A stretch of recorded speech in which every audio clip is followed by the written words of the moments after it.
All right, you're listening to another episode of Tyler Talks to Strangers, the podcast where I attempt to better understand the world around me by understanding those who inhabit it with me. Everyone has a story, but I just have so many questions. All right, we'll get us started off here. If you had to describe your life story in maybe 3 to 5 significant bullet points, name if you want to tell me your name, where you're from, and then how you got to a Zoom chat talking to a stranger today, how would you do it, sir? Well, I'll start off with saying my name is Kelby Jones. I was born in Northern California. I spent most of my life in Nebraska traveling back and forth. My dad traveled for work, so he was all over. We followed him around quite a bit. Um, there's lots of back and forth as far as my parents go. So there was a lot of broken home situations going on there. Um, as a result of all of that, I ended up leaving basically the care of my parents and working under my grandparents. And from there, I started working on myself. Once I started working on myself, I ended up joining groups, reading books, that sort of thing. I ended up joining a group called the Iron Council, where I got in touch with you, and now I'm talking to you, a stranger. Nice. Yep. First time we're seeing each other and talking. So still qualifies. We're in the same type of Iron Council meeting group thing, but never met you before. So pleasure to meet you. If you could extrapolate out maybe the next 5 to 10 years of your story, anything you're excited about on the horizon or plans coming up in the near future? Man, there's so much. Even within 5 years, looking at 10 years just kind of overwhelms me almost. Right. But I'm starting a lot of new things. I've been working on nutrition coaching, trying to get certified as a nutrition coach. I just started jujitsu not too long ago.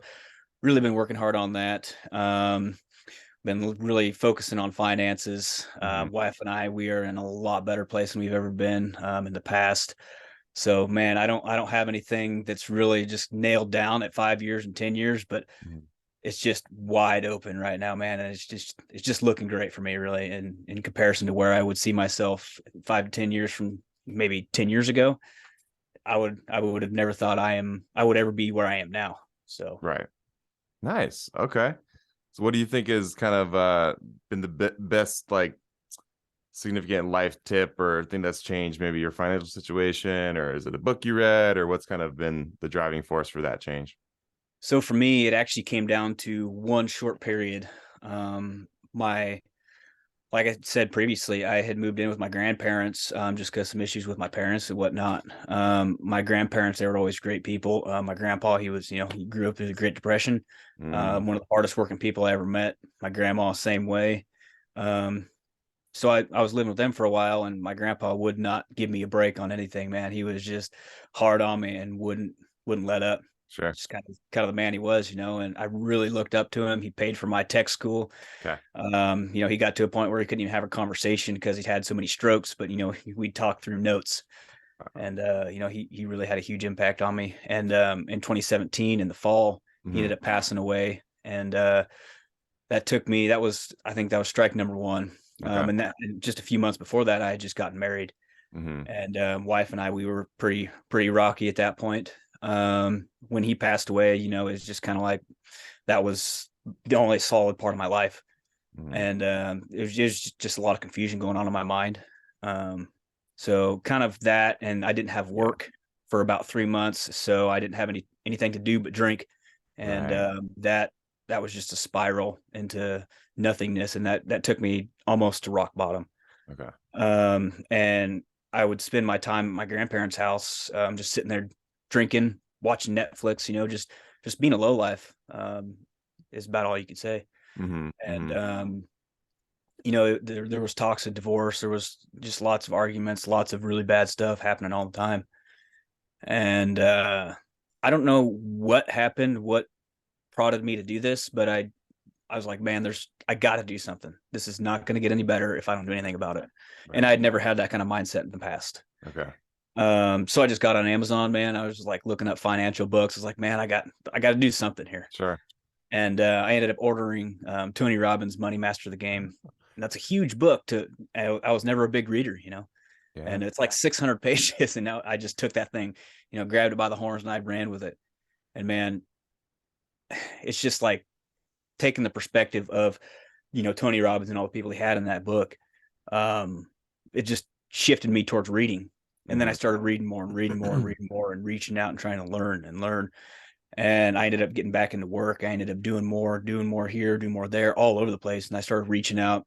I was trying to join groups. I couldn't find anything. I wasn't really a churchgoer, so I didn't know anything about the church groups or anything. But long story short, and I think it was by about 2019, I started listening to, some podcasts, heard about some groups. I tried some things out. Nothing really worked out. And then I joined, like I said before, the Iron Council, that really turned things around for me.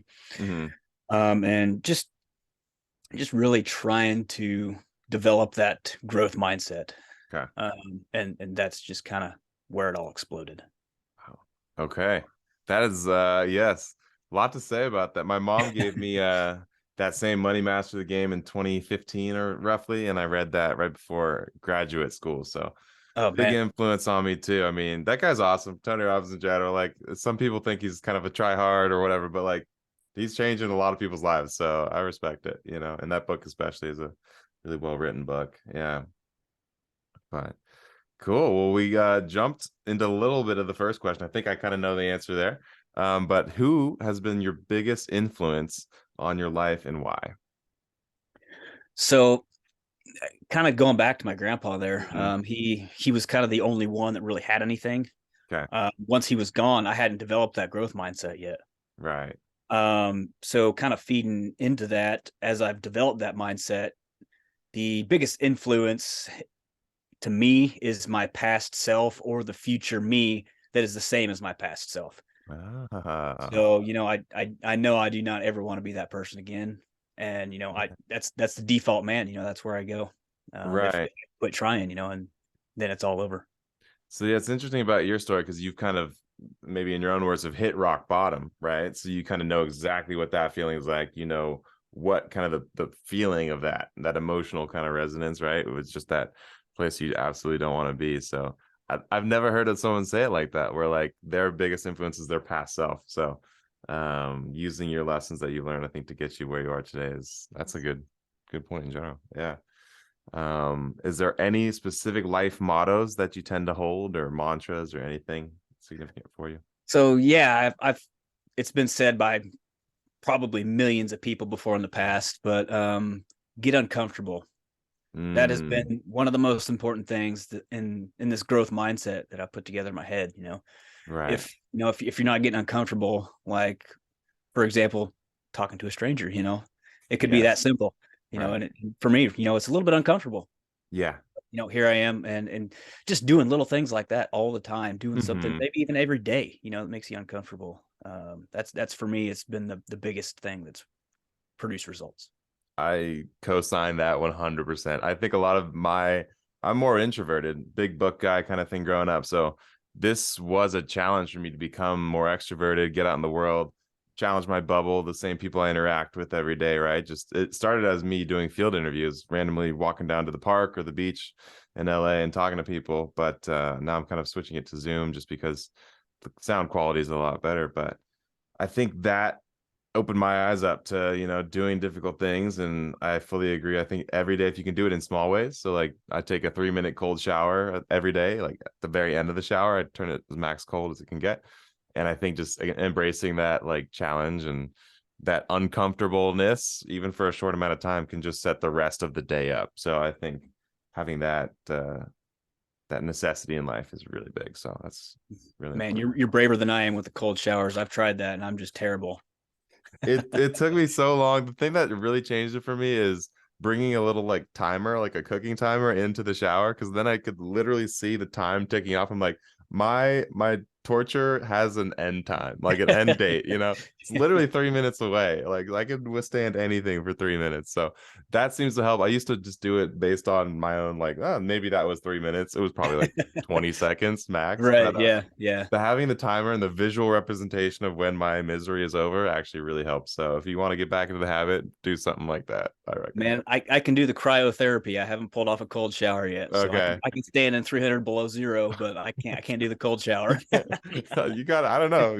More of a man than me, I guess. I don't know. But crazy. Okay. And then the last one question is going to be, what do people say or do that pisses you off the most?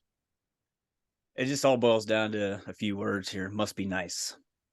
Must be nice. Um, Say more about I that. I used to say that a lot to, people that had more than me, that did more than me, that Mm, had experiences that I didn't have. okay. Um, and once, my mindset, that growth mindset started to come around, um, it's like, you know what?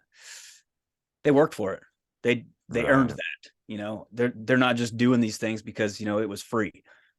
Like just anybody that has earned anything, done anything with their lives, doing what they want with their Hmm. life.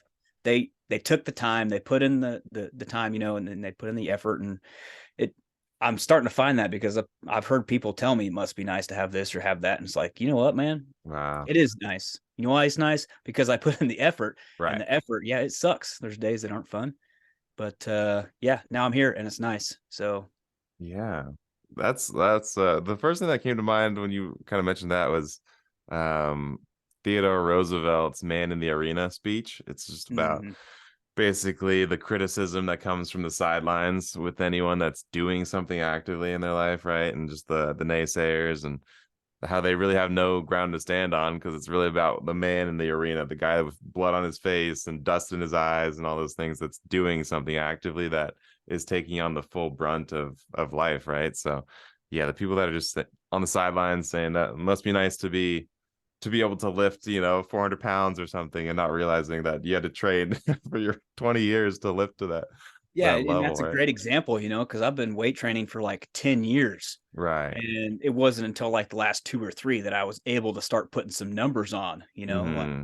it's just been a hell of a journey, and Yeah. it takes a decade plus to really get what you want out of it. Right. And for somebody to say, "Oh, it must be nice to deadlift 405 when you weigh Hmm. 170 pounds," like, yeah, it is nice, dude. Like, it's pretty awesome, actually. You know Right. why? Because it took me forever, and I earned this. Sure. That's what first kind of came to mind is yeah, that come with me to every training session and realize how nice it is. Yeah, it takes a long time, yeah, to get there. So, For sure. but I respect that. Yeah. So you kind of balanced I think you mentioned jujitsu a little bit. So you're kind of doing a little bit at the same time. Are you more focused on weight training now versus jujitsu? I don't think I'll ever be able to give up weight training, man. It's just been Okay. one of the things. It's been there for me all the time, and I just Right. find great value in it. Nice. Okay. I agree. I think it's always nice to have a couple, at least 2, 3 days a week of doing some kind of weight training. But cool. All right. Well, you survived the fun round, sir. It's time to move on to COVID questions. You got a couple here. First one's going to be after 2 years, what is your opinion on COVID? What's your hot take here? Man, that's that's kind of a polarizing question, and I'm sure, Sure. there's people got their opinions, but I've kind of stuck with mine from the beginning. Hmm. Once it started hitting the news, things started becoming, real crazy. People were, stocking up their full closets on toilet paper. It's like, man, this is nuts. Like Right. it's the flu, or it's this or it's that. Like, really, I don't care. I live a healthy lifestyle. I eat right. I exercise. If I get it, I'm gonna be better off than Mm, maybe like 85% of Americans. right. Right. So, and that's kind of been my take ever since then. Okay. Um, and the craze around it, man, it just drives me bonkers. Right. And like it, because, like I said, I'm health and fitness conscious. I really try to stay away from like medicine, drugs, all that kind of stuff if I can. Hmm. Um, Western medicine can be great. It has its time to shine, Right. but it's not always. Um, Eating right, diet and exercise, that can solve so many things. Right. I believe COVID is one of those things. I do believe, it is real. I got it. Hmm. I was sick. It wasn't fun, Same. you know. Yep. But it doesn't have to be the debilitating issue that it is, Hmm. and it doesn't have to be the propaganda machine that I believe it is. Yeah. I believe there's an agenda behind it. Maybe we'll never know what it is. Maybe it will never come to fruition, you Right. know. But I just believe that, I do what I need to do to take care of myself. Everybody Hmm. else, if you want to go crazy over it, go crazy over it. Just don't affect me with it, just don't pull that into my life. I like that. I mean, it's interesting that you mentioned how like maybe polarizing it would be, but I don't think anything you said was very polarizing. I mean, that's just like a very like sober take on like I'm gonna be healthy, I'm gonna take care of myself, and like if you wanna, yeah, if you wanna like go stock up on toilet paper or like get 200 vaccines, that's fine. You can do that, but like I'm gonna just take care of myself for the most part, right? So it's interesting to like pretty common sense things are now it's sad how much everything is polarized, right? No, you can say anything and then people are going to take Yeah. it the wrong way, but I wish we could just like dialogue more. And like I don't know, the way the world is now, it's pretty insane. I feel like to say anything people get canceled and it's rough. But Yeah. And I mean, going back to weight training, that is now a polarizing issue because, like there's a news article that came out that said, you're going to start giving children 12 and under are approved for weight loss drugs and surgery. We're talking about kids, man. Like, wow. and you start like saying, no, why don't you just eat better and exercise? Yeah, That now you're a problem because you said that. So it's probably because we took PE out of most classes or like most schools. We don't even do physical education anymore, so I don't even know. really, Yeah. man, that's crazy. So I don't even know. Yeah, why? So we create the problem and then you have a built-in solution to it, which is surgery, right? It's like Yeah, it's kind of it's usually backwards. something to do with the big pharma or whatever. Yeah. So interesting. Okay. And then the next COVID question is: if COVID was a person, what would you personally say to it or to the person? So I would probably walk up to this person and ask them who and why were you sent on this mission. Mm, Then I would go find the person that sent them and probably put them in a rear naked choke and hold them right there on consciousness for a few days. sure. And Yeah, just on the line. Yeah. yeah, in and out, kind of black. Just kind of That's play with them a little interesting. bit. Yeah, I think yeah, I don't know what exactly I would say. I haven't even thought about, some of these questions. I just write them up or like I find them on Reddit forums or something. I'm like, that's a great question. I don't know how I would answer that, to be honest, but yeah, something similar. Yeah, with a good slap to the face or something. Yeah. There are some positives. I think maybe slowing the world down a little bit. A lot of people have rethought their careers or spent more time with their family and kids. And so I think to anything, there's always a silver lining, maybe, but it's not maybe entirely negative. But yeah, For sure, man. for the Like most part, it's tough. this right here is one of the biggest benefits that came from it, man. Like Mhm. Zoom meetings, like it allowed a lot of Yeah, people to work from home. Everybody right, can be remote for most jobs unless it's hands-on, like right, construction and stuff. You obviously have to be there for that, but right. it really transformed a lot of careers, and even like mine. I Mhm. have the availability to work remote now, and I never would have considered Oh, that in the past. So wow. And you went to tech school? For yeah, what? I went to a tech school to be an electrician. Okay. And yeah, it's just kind of transformed. Now I do Wow. engineering type stuff. Oh, So sweet. Okay. Electrician over Zoom would be interesting. Yeah. yeah, I don't know how well Don't that would get those work, but circuits crossed. Yeah, that's fine. Yeah. there would definitely have to be a guy in the field getting shocked. But Yeah. Okay. And then the next category, the would you rather's, the only one here for this interview. It's going to be: would you rather live in the wilderness far from civilization or live in the streets of a city as a homeless person? I think that's one of the easiest questions Mm, that I could have chosen. And okay. it's to me, it's kind of the same thing, except for in the wilderness would be better. Because I mean, if Right. you're living out there by yourself, you're not really homeless, but you don't have anybody around. You don't have anything to Yeah. go do. You don't have any friends or Right. whatever. But to me, that would be infinitely better. I Mm, mean, you don't have any of the negativity, any of the garbage, any of the bad stuff. right. Because as a homeless person in the city, you're probably not treated as top citizen, I guess you could say. Right. Right. And honestly, I've contemplated moving out into the woods, building a cabin, and just living out Mm, there by myself. Me and my wife and dog go out there and hang out in the woods. yeah. I would be totally all right with that right now. Okay. Yeah, so I'm sensing a lot of yeah, it's almost like slightly a bit of a hierarchical thing, right? For you at least. It's you don't Yeah. want to be on the low end or the what it's either the low end or the high end of the totem pole. I forget. I think it's always backwards from what I want to say. But yeah, versus yeah, just kind of doing the rugged thing out in the woods. Yeah, but and losing maybe the social aspect of society. But I think if you had to be on it, like one of those shows, Alone or Naked and Afraid, or do you think you could survive those shows at the Oh, current 100%, moment, man. or would you need to train 100%. up? Yeah, I could sit here and talk trash, but you never know until it yeah, happens. But yeah, yeah. So, I like to think I could. I'm gonna enter you into one of those shows, and we'll find out. Yeah, Let's do it, man. Let's do he made it 12 hours. That was it. it. That's Right. amazing. Yeah. The only thing that would get me is the cold, man. That would shake Oh, me right out. yes, that is true. And some of these people are doing it I think there's a couple in Alaska. Usually it's like in the summers, obviously, but yeah, those shows are the Alone one is the crazy one because that's like up to 3 months of people just literally by themselves. So Yeah, my wife and I watched a few okay, seasons of that. Yeah, that's pretty real stuff. yeah, that's gnarly. You should be allowed to have a dog or something with you. That'd be cool. Oh That'd man, be that would be awesome. awesome. Yeah, We that would should make that. change the Yeah, whole world of that show. right. That'd be A little awesome. bit of You companionship, can somebody bring to one talk to. animal. Yeah, you can bring one animal. Yeah. That'd be awesome. Cool. And then the final category, the deep questions. The first one's going to be, what is your greatest fear in life?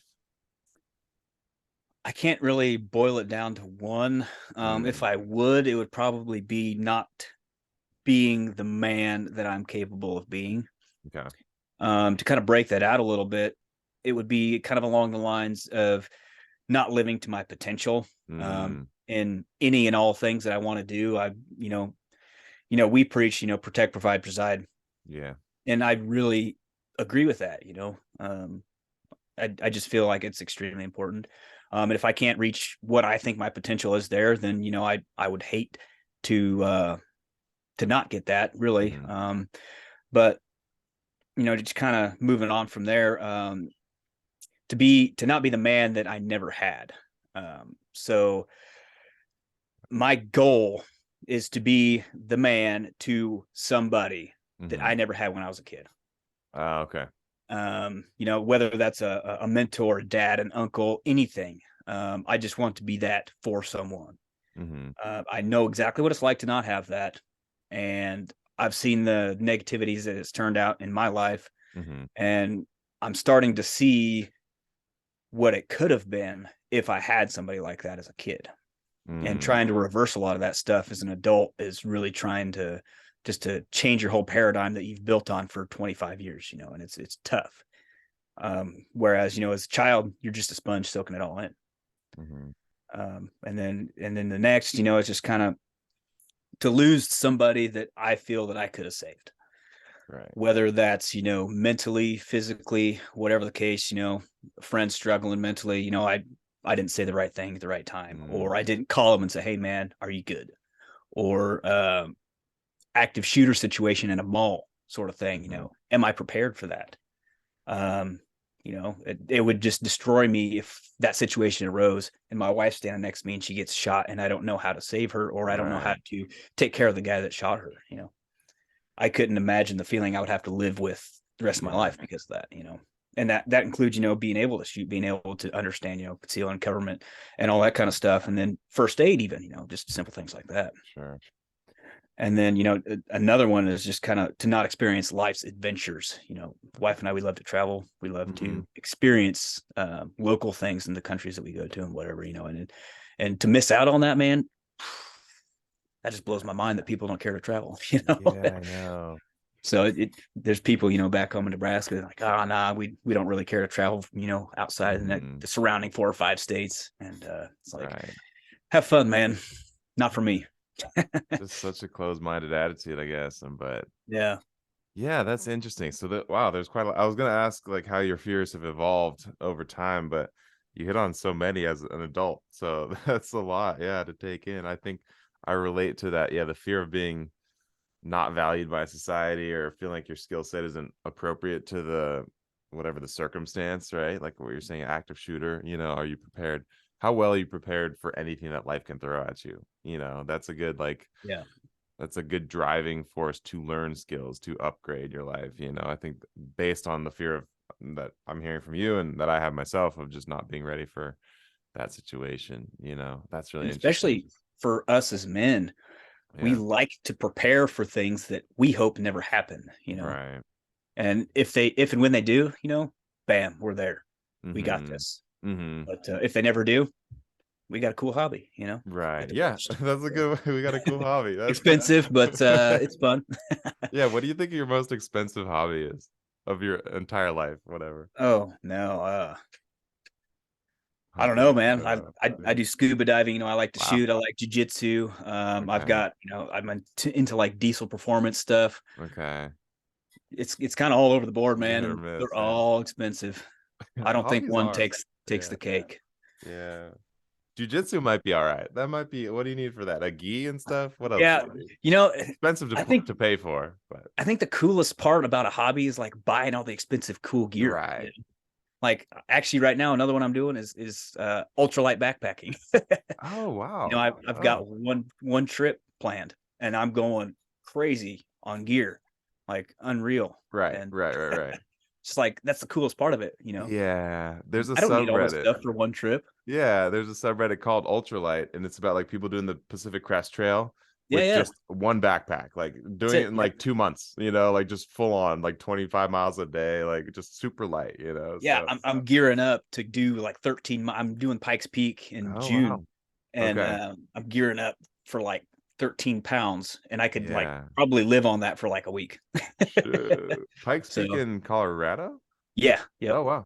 Okay, very cool. I used to live in Denver for undergrad. I studied out there. So Nice. did a couple of the 14ers, but Yep. and then now Yep. I'm in Washington. So Mount Rainier is just kind of dauntingly, challengingly looking at me every day when I drive to work. It's just 14,000 something feet, just right there in Yeah. the sunset and all that. I heard that one's pretty tough, man. I heard that one's tough. That one is, yeah. I was in Reading and there's like Mount Shasta, and people Hmm. said that was pretty tough. But the one in Rainier, they're like, yeah, do that over 2 days. And you're in like, you need a guide and stuff. I was like, damn, that's For a intense. 14er. Yeah, I know. It seems weird for a 14er, but apparently maybe it's a little bit more technical than most, I guess, with the ice climbing and stuff. I don't know. It's on my list. I'll Speaking of definitely do speaking it. of Reading, that's actually where I was born. So Really? I was yeah, just there for yeah. a travel PT job like last year. Nice, That's nice. interesting. Oh wow. Okay. And then the last deep question is going to be, when did you last cry in front of somebody else? So this is deep and a little bit funny. Yeah. Okay. I like that. Um, It's a combo. so uh music has always had a really heavy impact on me. Hmm. Especially of course when I have a little bit of alcohol involved. And I've been no stranger to sit in my driveway with a couple of my buddies, have a few beers and just cry and sing, Nice. I love And that. so earlier last year, I want to say summertime, wife and I went to a concert, George Strait and Chris Stapleton. And Ooh, I concert. like wanted to go to George Strait my whole life. And Yeah. then I got so deep into Chris Stapleton in like 2016. I bought everything Okay. he sent, bought everything he had out, and I Yeah. was just really into it. And I've always been into it ever since. And she bought the tickets. And we were there and it was happening and I was drinking and man, I would just start bawling. The right songs come up. And Right. one of George Strait's songs was one of our wedding songs, our first dance song. And Okay. lots of emotions involved in that. And man, it was just like a surreal moment for me, just because, the king of country music, number one, Hmm. and Not Chris controversial at Stapleton. all. Yeah, that's Yeah, great. yeah. Yeah. Chris Stapleton has the voice of an angel, so you can't deny that guy. Yeah, that's true. So That's true. That's awesome. Yeah, I think that's gonna be me in April. I'm going to Coachella, and Frank Ocean, this guy, R&B artist, is performing. He yeah, never does anything live, and he's gonna be at Coachella. So there'll be a lot of tears there, I'm sure, for nice. that 3-day festival, and it's Yeah, gonna be a mess. But I'm looking forward to it at the same time. So there you go. Yeah. yeah, cool. Well, that was the stock questions that I had for you, but I always like to end with the question: if you could ask a stranger any question in the world, nothing was too superficial or deep, what would you ask, and what would you want to know about your fellow human? Without without them thinking too deep about it, I Mhm. would just give them, 30 seconds or less. What does happiness mean to you? Ooh, And that's tough. I think it would be tough to hit in 30 seconds. That But is. Oh I think man. there would be extreme value gained from that, Mhm. whether because I've had conversations with older folks and they just give you the most simple answers, love people, Mm. just small things like that. It's like, yeah, just the wisdom. It's just Yeah. mind blowing, So That's the first similar thing that came up to mind was the podcast. I think they're the minimalists, but they always end with love people and use things because the opposite never works. And I think oh that's a good wow, way to end a show, love people, use things because the opposite never works. And so I kind of like took to that a little bit, but 30 seconds or less. I mean, for me, to me, happiness is like a weird. I read a book from the Dalai Lama and Archbishop Desmond Tutu called The Book of Joy, and they kind of talk about that as well. Of like, what's everyone's pursuing happiness, right? Happiness is this thing we're all pursuing, but it's such a fleeting emotion. So maybe like it's better to have as a byproduct of living a meaningful, value-driven life than just pursuing happiness for happiness sake, perhaps, right? Or pursuing more just like a joyful life. But I do get that like fleeting sense of happiness when I accomplish a goal, like doing my Ironman triathlon or whatever like large goal I set, and I hit that mark. That's like the most happy I get, but it's again so fleeting, and I just like have to pursue another goal to like patch that up. It's not a very great pursuit, I think. So I'm just trying to pursue more of like even this show. I want to hit 1,000 strangers in my lifetime, and I have 10 listeners. I don't really care at this point how many people are listening to the show. I'm just gonna steadily march in the darkness like we're doing, like we talked about, and until I hit 1,000 interviews, and then that'll be my legacy, my life project, right? So I think just like the dedicated pursuit of something bigger than hopefully just a fleeting hit of happiness. But that Yeah. wasn't 30 seconds, so I just failed your test. I'm sorry. Yeah. I mean, just kind of right off of that, like, I was kind of thinking of it more of like just simplify your life, like 100%. Right. Like you don't need anything special, nothing crazy. The Yeah. things don't matter, like you're saying that saying Right. you had there a minute ago. But then you were kind of saying like goal chasing and chasing the happiness goal kind of Right. thing. I guess that is two different ways to get happiness. Like you're constantly having something you're chasing after. Sure. But I mean, in the end, do you know if you're going to be happy once you get there or not? You don't Right. know until you get there, right? So that's the Yeah. tough part. You think you're going to be, and then Right. maybe you're not. It's like, man, now I got to find something else. Yeah. It's just that dopamine of like, I have the dopamine hit of being motivated to do something is great. Yep. Yeah, I love that's addicting for sure. But like when you hit it or not, like that's very, who knows? Like you said, it's not the best idea for And actually it's setting up a funny that life of happiness. Yeah. even me saying simplify your life and simplify everything, you don't Right. need all the things. Like that's not the life I'm living. Right. Like I'm I doing know. totally. I know what to do. To I be have happy. too many hobbies. Yeah. I'm just not doing it. That is so true. Like I've done a 10-day silent meditation retreat where you just don't have anything, like total monk mode. Mhm. And those people find incredible happiness. And I think what you're saying is like towards that path of that's very true. But like I also do like hobbies, and I like learning new things, and I don't know. So it's tough to do both in the modern world. That's like the struggle is Yeah, combining for like sure. asceticism and like still everything the world has to offer in a meaningful way. So Yeah, man, for sure. that is tough. But I definitely appreciate your time today, Kelby, for being on and talking to me. Is there any final words you want to say or anything you want to plug, I guess, at this time? No, I didn't got anything special going on, man, but I do really appreciate you having me on. I think it's been pretty fun, and I look forward to connecting in the future. That's awesome. That's awesome. Well, to everybody out there listening, I thank you for your support. This is Tyler telling you to go talk to a stranger. Peace.